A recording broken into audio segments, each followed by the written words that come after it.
It has ghosts, black cats, and witch hats. A glowing light with pumpkins adorned. And we're going to be doing coffee grunging. This is the original dirt from back in the day method. I'm going to teach it to you. I think you'll enjoy it. And this free printable. And we'll be using all Dollar Tree items. I'm going to show you how you can paint up these little wooden ornaments and really customize them and make them look adorably cute. Do this primitive Halloween DIY. A Halloween tin can. I've already painted this enamel black. I've done my hats, my cats, and I'm going to do my ghost. These bookmarks. These are all the courtesy of the graphic fairy. But you'll find these at dandelionsoup.com/blog for your free printables. So I've done my ghost with the white, and while my brush is still dry brush, just tap at it, not real heavy, just kind of dry brush it, and that'll give you the accents. And where you see those little bends is basically where you want to focus. When you get here, think of the brim. Just kind of picture it in your mind, just the brim, dash at it. And right here, to make it look like the hat is kind of folded per se, or, you know, like it's not, it's got a little bit of bend to it. Just kind of do some up loops, and you can hit around the edge, and then that gives it a little more roll to it. And then you do the opposite side, same way, right here where those curves are. It can be heavy like I did there by accident. Once again, the brim, and then kind of come in, and just like a roly-poly, kind of go around the edge, to say, and just do it the side so it's not so sharp with its coloring. Just give it a little bit of something, and just makes them look a little more realistic. So sweet. I love these little hats. Love them. And so that one's a little bit more intense because the white was still real fresh. Then, you know, if you really wanted something, some heavy in there, you can really slide that brush on there. And then with the cats, well, like you've got your fur tail there, and it would be easier if you do something like maybe the edge of those cuts, some really neat cuts, and just go all around and flow with whichever way the fur is running. The way that's cut, just like the ears here are going up and out, and then with the feet,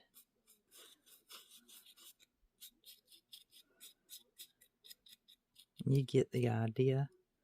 And then I'm going to do something with his face.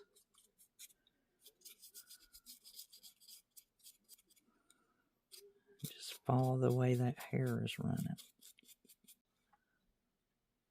Now on your ghost, just do some watered down white with the black. I mean, like, get it really, really watery. And just slide your brush around the little curves. And then just go up a dash right where you see these points. And then that way, that makes your little shadowing of the sheet. To do the pumpkin, go just about here, and a real small flat brush, and you're just going to do little C's, and then a C, and then a C, and keep doing C's until you bring it in. Then go down here and put one little curve in the bottom. It's hard to do it hanging up in the air like this, trying to show you. But you can almost make it like a heart up top, and like you're making a heart down at the bottom. They'll give you an idea of what those curves are about. To do that pumpkin, so I have a little tiny flat brush. Once again, I'm going to go right here, right under his mouth. I'm going to do a C and roll my brush and do a C, and just keep doing that back and forth until you get your little pumpkin created in there. And then you can get you a little more. I'm going to run out of paint there. And just kind of smooth it off a little bit. And like a heart down at the bottom. And then, of course, there at the top. Now you have him a little pumpkin per se made. Then for the pumpkin stem, it's pretty basic. Just a little bit of green and just a little line. And we got that one, and we'll put some shading on it once that dries. Now the reason why you do your C's on your pumpkin is pretty easy. You're going to take your gray, milky down, watered down black and white, your very, very gray that you did these lines with, and you're just going to follow your little C's that you made on your pumpkin. So you can do one here. And that's plenty unless you want to do the outside of it. And then once again, just follow your C's that you made. You can kind of see your paint grooves from your brush when you're up close like this. You can see them. And if you wanted to put a little dash going up through the center, you can. Like that one's meeting, so I'm not going to mess with it. And that's done. The kitty cat, I just basically put some green there, and I'm just going to put a little dot of white. And as you see, I'm using a skew stick. A lot of times you can be a lot more effective with that. And right now it's fresh. I did not double, triple tap. I just put the dots on there. But you just kind of dash, and you can use a toothpick. A toothpick is really good with this. And I'm just doing 3 little whiskers, and you can kind of put a little mark there where his nose would be, and they'll look like that. You can also do him like he's mowing, so you can do a little round circle for his mouth, and just give him a little details. Remember, they're not going to be up on top of him. They'll just be seeing these in your cup per se. I'm just going to put a little line for the nose, and then you can once again do it like he's mowing. And as I said, just the slightest little amount on a stick is very effective. That's all you need. Out of this bookmarks, I'm going to cut this loose, and this top one I'm just going to set aside. On this bottom part, I want to put this around my can, but I want this shape here, this tear, natural tear. So I'm just going to take a Q-tip, dip it in a little bit of water, and we're going to do a water tear. And just stay away from the very, very close edge. You just really want to drag your Q-tip along that edge, and the water will get the paper wet, and then it can easily tear. So if you just kind of jig-jag it around the edge, and then once that is ready, and then I'm going to do the same thing around this edge, and I'm going to come up a little bit high in here on these, and they'll give a neat little tear in there. And so now it'll just let go real easy, and you just pull at it, and it don't take a whole lot of effort once you've done your wetting. And it just gives this nice little tear right where you put that Q-tip, and voila, we have it. If you want a little more tear, you can do that as well.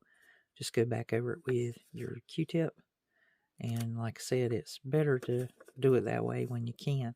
Seam of my tin can and put it here, and see how that's looking. That looks pretty good. So I'm going to Mod Podge this into place. For that, I'm going to just put a little strip of Mod Podge on the paper. Right now I'm just going to hit the characters. I can see them through the paper.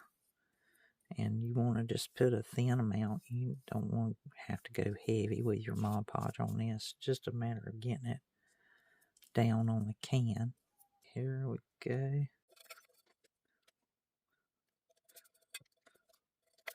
I'm going to put Mod Podge on the top just yet because we're going to be doing some rusting and coloring.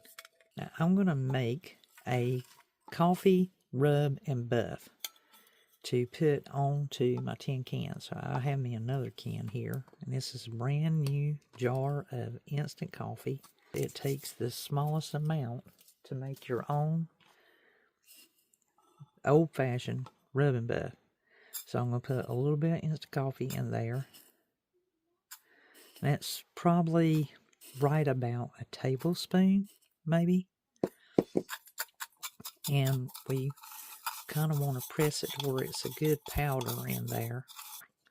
Put you a little bit of cinnamon in there.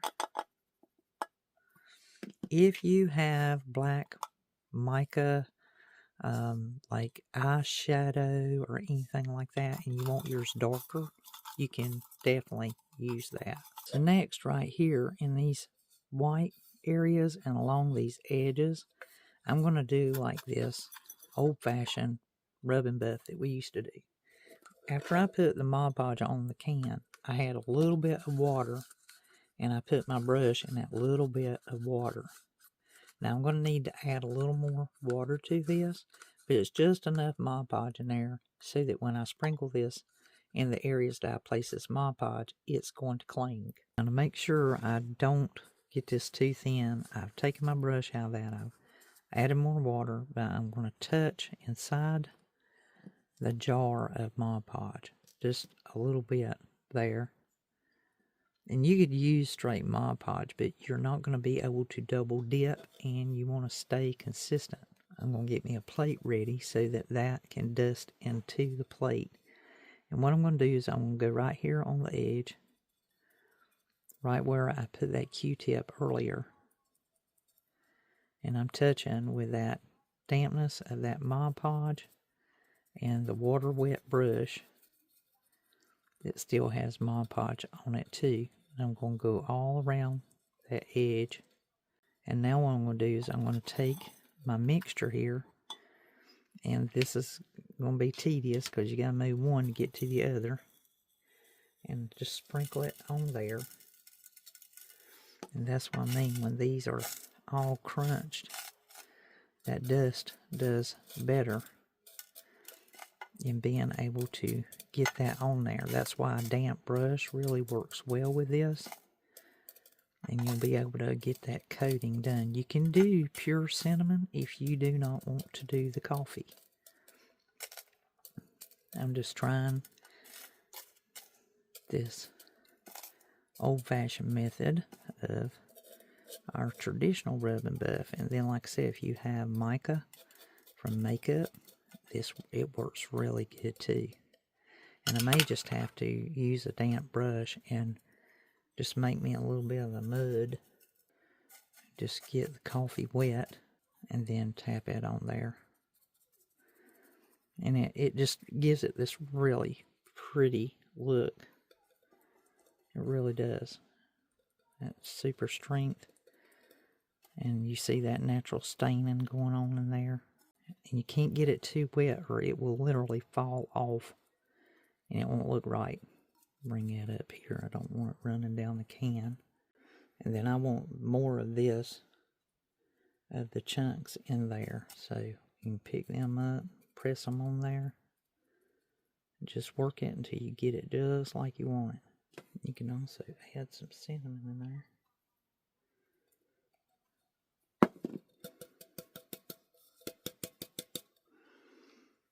Now that's why we don't want to put Mod Podge on it just yet.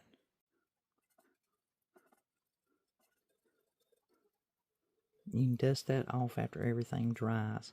The can is looking terrific. As you can see, the coffee muddening and the chunks and so forth. I also did the bare area.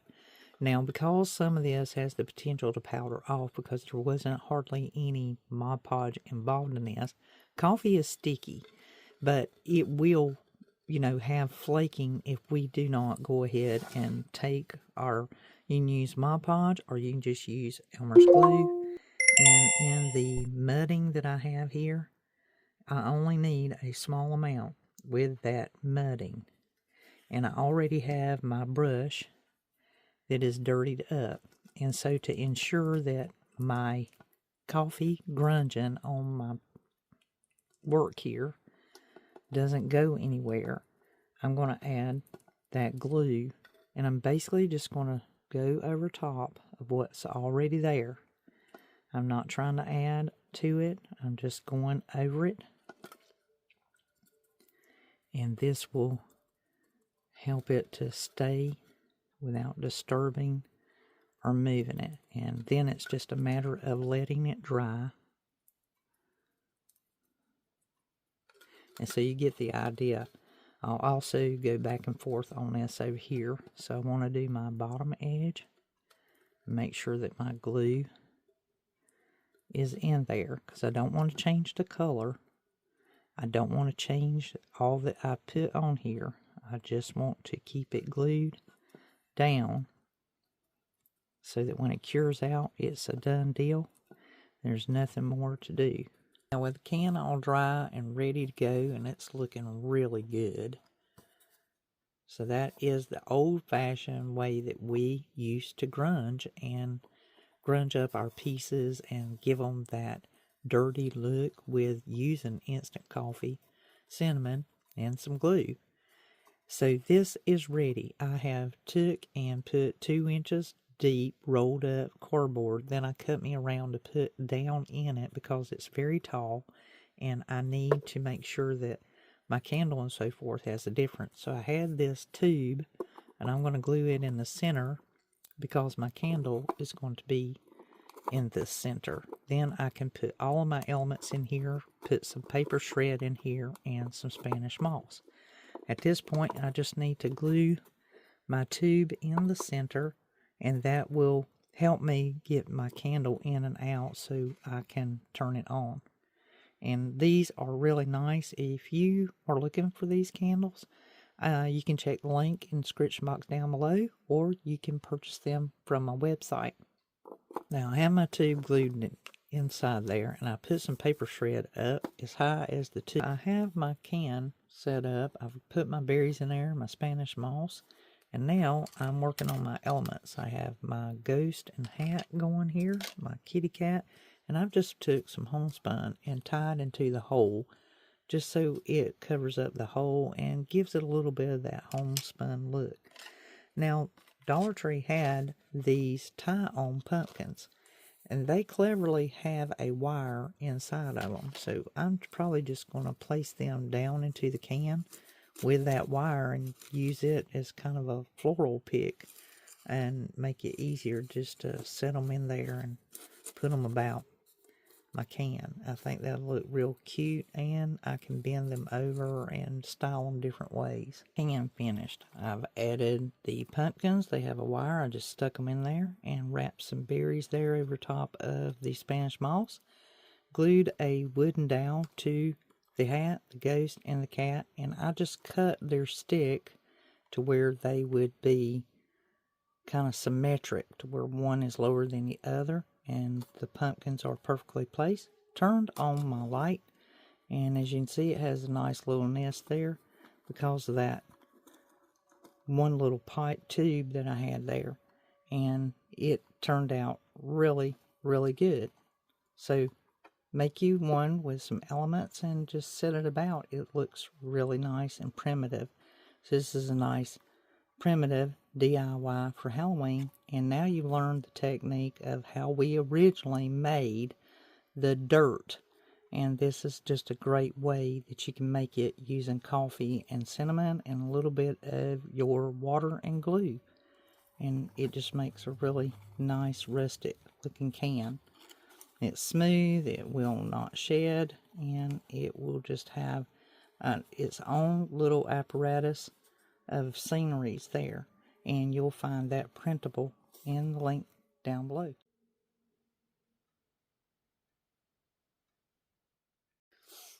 This project is the vintage Halloween wooden ornament cards. These are truly sought after and really loved. I sell these and they're just wonderful. They are gorgeous. This printable, you can do this as a digital download or you can order it. I'll print it on high definition, high quality ink print such as this one, just as vivid. This is on rice paper, and this is what you would receive is this sheet. So you can either purchase it and I'll mail it to you, or you can download it yourself and print it yourself. You can do it on regular sheet paper, inkjet, laser, or rice paper, mulberry paper, and it is just beautiful, vivid print and absolutely gorgeous. So I'll give the link to you in the description box down below. I'll also leave an affiliate link for the wooden cards. Now these are the 2.5 by 3.5 inches, and the way that this page is set up is they fit perfectly. They will have a little bit of a wrap to them, but I generally just do the top and then sand off the difference. Before I Mod Podge these and decorate up the facing of them, I generally paint one side of it a different color of a vintage sort of method. And then I will also do like a black coat of paint on the side that I plan to put the print. And it truly, truly sends it home as far as making it appear very vintage. When I decide on what color I'm going to be painting on the back of these wooden cards, I look at my photos and see all the different colors that would really truly be complementary and vintage style, and that's what I put on the back. As I said, one coat a side of black and then the opposite side will be a vintage color. I have my one side black, and I'm going to flip all these cards over and start doing my vintage colors. Now your vintage colors once again will be matching up with your photograph, and you see it's a little bit of black on here. I'm not worried about that because they'll really give it a vintage look. And I'm going to be using a dirty brush in the beginning, so I'm going to pick out my colors, and I know that I'm going to have the true ochre and as well as avocado. The pumpkin is pretty good too on the chalk paints, or you can just do the orange and just mix it up and do some different vintage colors that will match up really well with the cards. And you have them as a quick reference because you'll have your page nearby and you can just kind of give them a glance. And you got red going on in there because back then during the vintage era they were trying to make Halloween less scary, if that makes sense.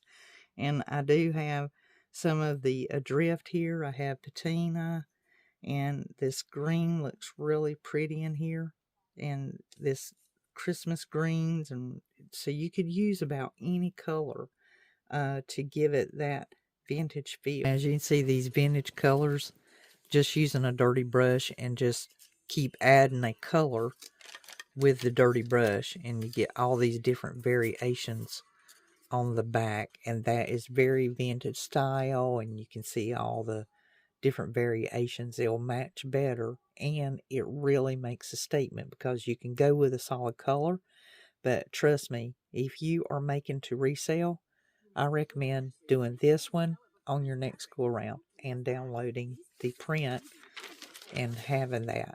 Now what I'll do is I will cut these individually, and then that way I can put them to the cards because the difference will be very subtle, and I can just sand it off once their Mod Podge has dried. And I'm just cutting these, and you know, I'll select where I'm going to put them. Some of them will look better with one color versus another. There is a total of 9 of these vintage prints, and you'll have a favorite. This one right here always ends up being my favorite. The little kitty cat coming out of the pumpkin. I just think he is just the darlingest. And I just love that picture of him. Now, these will be going on the black side, not on the colored side. Like that one would be good with that one. Here's a green. A really, really brilliant green. And it's just almost like your mind automatically knows what to do. And see, that's going to work really well. The brighter yellow and the orange. It just worked out perfect, and I didn't even try hard. I was just blending with my dirty brush.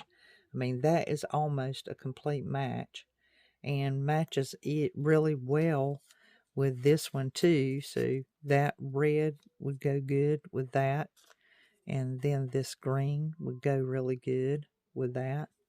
So you can just, they just look fantastic.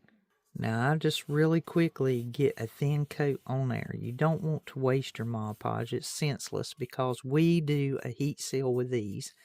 And when you do that heat seal, they are fused to this wood. They are permanent. They're not going to come loose. They're not going to peel up. They're not going to have any resin. So if you have a wrinkle, don't sweat it, because when we get done, they'll be sealed. And if you watched me do these a couple years ago, you know it is a permanent seal, and it's my method. It is the best way to ensure that your prints are right where they need to be. And then I just pretty much go by my fingers, feeling. I want that broom on there. That's the good thing about the Mod Podge, is you do have a little bit of working time. With my cards decoupaged, I'm now just going to take the iron and I'm going to basically press that wood. And what's going to happen is that Mod Podge is going to heat up and melt, and this paper will fuse to that wood and they will become as one. And it only takes a moment to go through there with the heat press and just press it. And as you see, I am not using a Teflon sheet or anything because I did not put any Mod Podge on the top. And I moved that rather quickly. Now, once I've pressed all of my wood ornaments, I'll sand off the edges in order to remove the extra paper. So I just wanted to cover this with you in case you have not seen me do this before. And that really truly gives it a permanent fuse. Now, you see I'm using a wool felt mat. And if you are looking for one of these, this is a great tool to have for all of your crafts, if you're a quilter or anyone who sews. And this will also protect your cutting mat back here. I'll put you a link to this wool mat. I got it on Temu. This is a very large one, and it was a fraction of what I gave for my true wool. This one is more or less felt.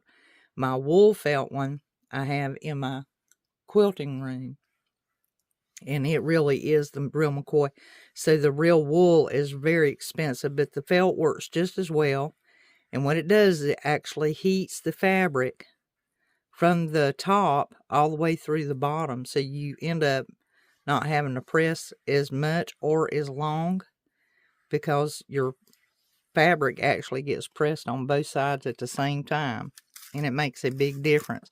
As you can see, if you look real close, if you had any wrinkles or rolls or anything, this will truly, per se, iron it out, because it heats up that Mod Podge and it melts that glue and then resets your area. So the weight of your hand pressing on it and the heat together works as it would if you were ironing clothes. It will just basically move those wrinkles out and set that print for you. And you'll notice that there's absolutely no wrinkles. It looks professionally done, as though you purchased it and it was done by an actual factory. And this one had wrinkles and pulls in it, so now they're gone. on the vintage Halloween cards.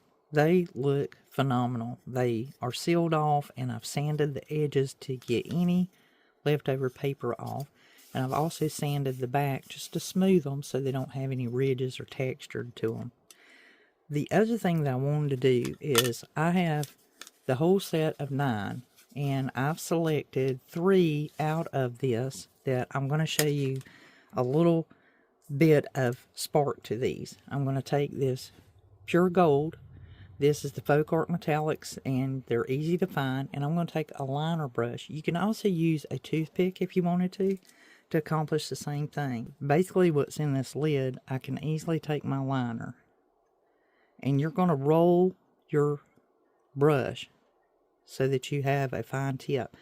Now, when you touch down, that's going to be the heaviest part. And you just want to find a spot inconspicuously, and just like a pencil with the tip touching, just make a line, and then make another line. So we have a cross there, and I'm going to clean this one up and make it a little bit longer. Up here, I want to take and do an additional line, and we're just making a little spark. And that's it. You could do 1 or 2 or a smaller one on the same card, and just do them in an inconspicuous spot that truly adds to the card and doesn't take away from it. And as you can see, mine's not exactly straight. So I'm going to go right here, and I'm going to do one maybe sideways. So I'm going to, and it may not even show up as well. And just make it just a little tiny bit smaller. And these don't have to be perfect, but just give it a little bit of something extra. That still don't want to run right. And just make it more retro in the sparks. A technique that I use when I'm doing this, if I can hold it up close to myself, it's difficult to hold it in the air and show you guys, but if you find your center point, and when you're using a liner brush, I'm going to find my center point, and I'm going to go upward. That way it makes it narrow, and you can just turn it as you need to. Find my area and drag it downward. Once again, center and out, because it's a liner brush, and it gets more narrow as you pull it unless you are flattening your brush. And then that way you get more accuracy. So starting in the center, pulling outward, starting in the center, pulling outward, and then that way you get it to look better and it's more accurate. The other thing you can do is you can do the little dots.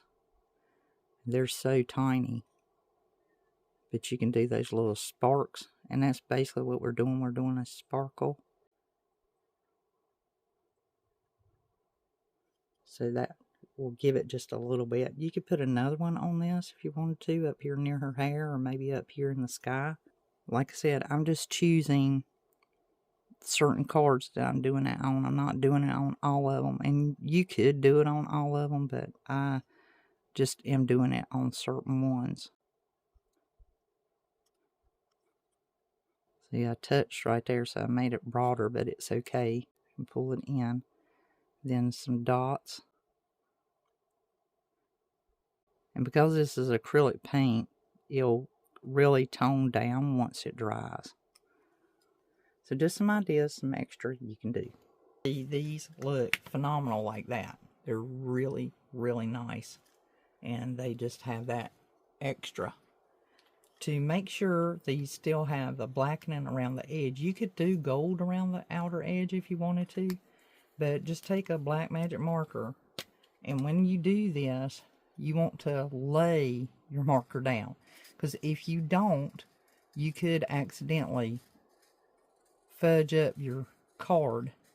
So it's just easier if you just lay that marker across there and just glide it. And then it doesn't have to be like fully colored in. You just want to kind of give it a dark edge, because these were generally laser cut when they're sawed, and so when you buy them they have a black edging around them, which is natural for them. And just slide that marker across there. If you have a fine point, that does even better for these. And then you can just go around it real quick and just slide that across there. Just takes just a moment. And voila. And as you can see, it kind of makes it stand out a little bit more framed like. It's just funny how that little bit of something around that edging can really make it pop a little bit more. See, here's one that isn't done, and here's one that is done. And you can see it almost looks like a natural frame around the one that's been blackened. We are going to create our own labels and decals.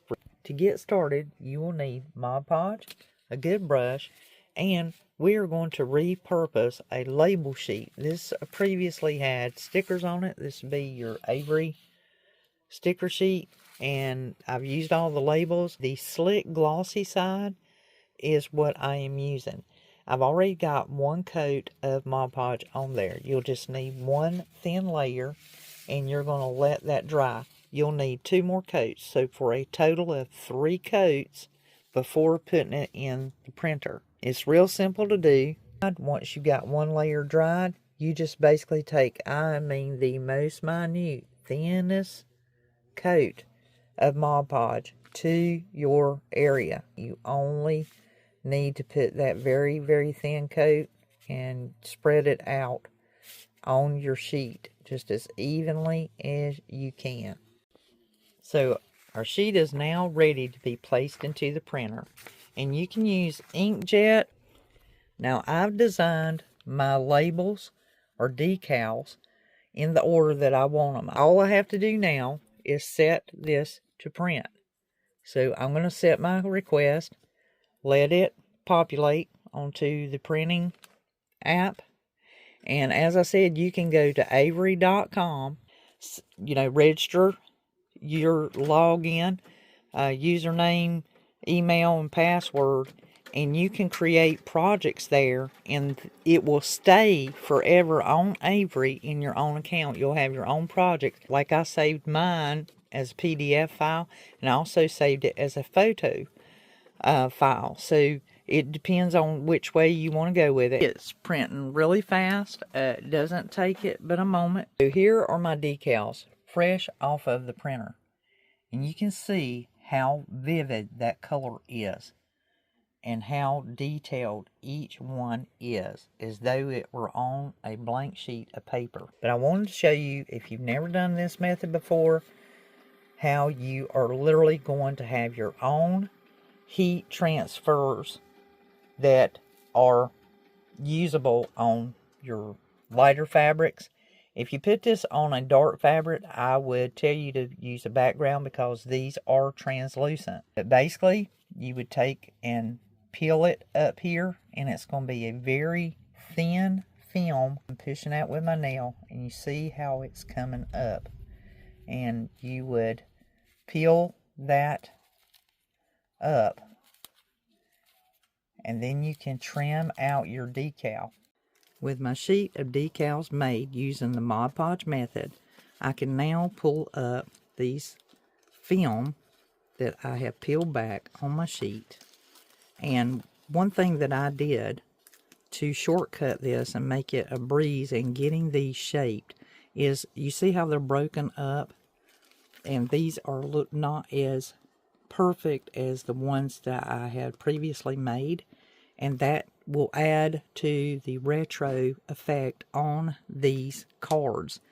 These have like broken up because the sheet that I used for these was actually a leftover laminating sheet. I will probably trim it even more because I don't want all this gloss on my card. And I'll show you what I'm talking about. So see how big that is? And putting it on here, I don't want all that. It will look horrible once it's melted on there. So what I'm going to do is trim this out, And I need to get really close on this, so I make sure that I don't destroy any of it. Now I went ahead and used my Teflon sheet, and I put the decal on there, used my Teflon sheet and the pressing iron, and you can kind of see how these turned out, all broken up and so forth. And they've not been sanded.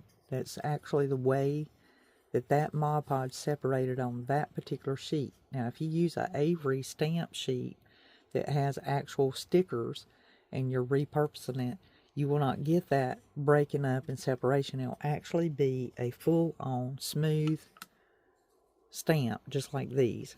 These are ones that I have made before, and as you see, they just look like they were printed on paper. They're very, very clear. So if you're wanting a decal to look like this, make sure that you use a good sheet and that it's not separating. If it's crackling and breaking up, you're going to get this result, which almost looks sanded and kind of be broken up. And so I think that's going to work out really well. It looks real shiny, but that will be just fine. It really will, because, well, most of the time you're going to be seeing this. This just kind of looks like an advertisement type of stamp, and that's really what it is. But these, you can see what it really says and make out what it's saying, like these with the black cat social club. You see the pumpkin and the kitty cat. So it really depends on what kind of look you're going for. I have a permanent white ink stamp pad, and I had ordered this last year from Zazzle, and this is my business stamp that also states that I handmade it. This is a very small one. As you can see, it's really, really small. It's basically an inch by an inch. And I will stamp this onto the back of these cards. Now this is something new. I haven't done it in the past. I haven't even taken the wrapper off of this white ink pad. But I do stamp mine with different colors. And I thought white would be appropriate on the back of these because of the darkness of the wood. I also have a larger one. So I've got my stamp inked up real good, and I'm just going to put it very small down here in the corner. And there we go. I have my own personal business stamp, very, very quaint and quiet, on the back of the wooden card. And as I said, this is permanent white ink, so it will be there. It'll stay. And you can heat set these if you like. It's really a personal choice. So I'll do a few more and I'll show you the results. So I finished stamping them all, and as you can see, it has my name and handmade by Elizabeth G. Morgan. So it has the website and what I go by as far as when I sell online. So there are some things that you can do, especially if you're making it to sell. And then this way you have your callback information on there. It's discreet, it's not huge, and it's not overwhelming, and it looks nice and clean and professional. So there you go. We have our cards made, and we are ready for these to be displayed. If you'd rather purchase than to make, or if you're just interested in one card or the other, definitely check out the website. You'll see it right here on the page, dandelionsewing.com/shop, and you'll find it in the link in the description box down below.